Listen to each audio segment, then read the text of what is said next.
kami sampaikan bahwa hari ini kita sampaikan hasil intensifikasi pengawasan dan penindakan kosmetik ilegal dan atau mengandung bahan berbahaya. Badan Pengawas Obat dan Makanan melakukan pengawasan keamanan. Jadi kriteria utama kami itu pengawasan tentang keamanan, manfaat, dan mutu, apakah itu obat dan makanan termasuk kosmetik, dan rangka melindungi kesehatan masyarakat dan keadilan berusaha. Jadi bukan sekedar sehat saja, tetapi kita ingin dalam konteks yang lebih spesifik juga keadilan dalam berusaha. Sebab kalau terjadi hal-hal yang merugikan perusahaan lain, itu kan terjadi ketidakadilan, dan itu unfair, menyebabkan berbagai macam kerugian. Nah, salah satu tantangan pengawasan kosmetik adalah maraknya peredaran kosmetik ilegal dan atau mengandung bahan berbahaya sebanyak 40% daerah rawan kejahatan obat dan makanan terkait dengan produk kosmetik, dan ada 42,99% pengaduan produk ilegal yang diterima Badan POM dari masyarakat juga berkaitan dengan produk kosmetik. Jadi cukup besar. Nah, strategi Badan POM dalam memberantas peredaran produk ini, yaitu produk kosmetik ilegal, adalah dengan memutuskan mata rantai supply demand dan mulai dengan hulu ke hilir bekerjasama dengan lintas sektoral.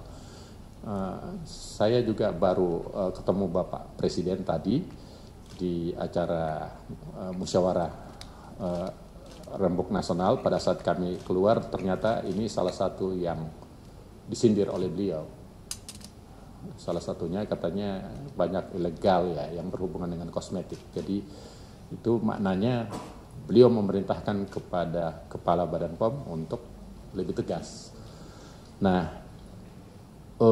kita tahu bahwa rantai supply dan demand mulai dari hulu ke hilir bekerja sama dengan lintas sektoral terkait. Melalui strategi ini Badan POM melakukan edukasi masyarakat. Kami melakukan edukasi, melakukan bimbingan teknis kepada pelaku usaha, karena pelaku usaha ada ribuan pelaku usaha di bidang kosmetik.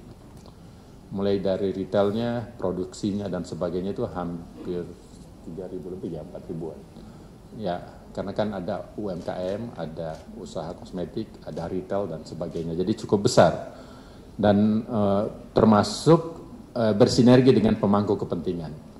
Apresiasi dari terima kasih kami kepada mitra sektor serta pemangku kepentingan atas kosmetik ini yang berhubungan dengan sisi demand and reduction maupun supply reduction.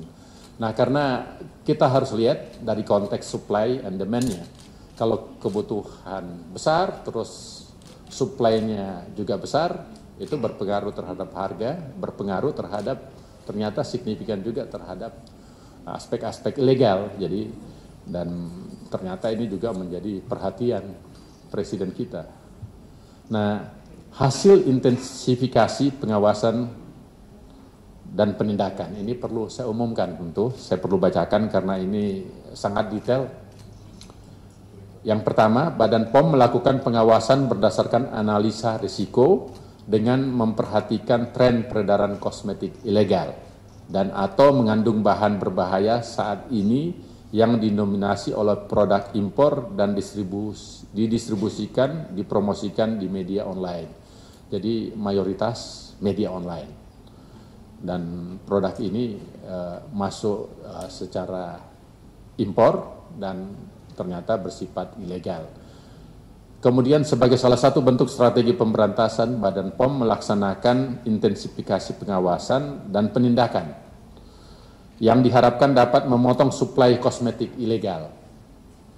Kan ada suplainya dari luar, karena ada kebutuhan di dalam negeri. Kemudian mereka tidak perlu apa-apa, dia melakukan pembelian secara online.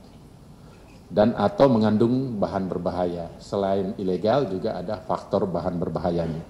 Kemudian Badan POM bersama unit pelaksana teknis, yaitu UPT atau balai-balai besar, balai dan Lokanya Badan POM se-Indonesia melaksanakan intensifikasi pengawasan dan penindakan pada Oktober sampai dengan November tahun 2024 terhadap kegiatan produksi dan peredaran kosmetik ilegal dan atau mengandung bahan berbahaya. Selalu dua hal itu, dia ilegal terus ada juga mengandung bahan berbahaya.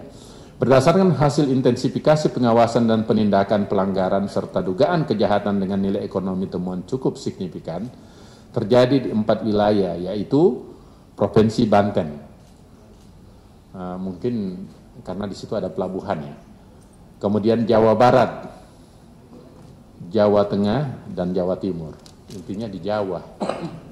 Kemudian temuan dari keempat wilayah tersebut, jadi di wilayah dari kurun waktu Oktober sampai November, yaitu berjumlah 235 item.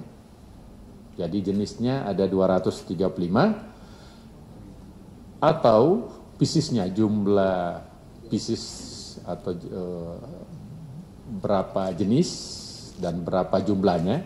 Jumlahnya berjumlah 205.000 ya, 400 pieces produk kosmetik ilegal dan atau mengandung bahan berbahaya.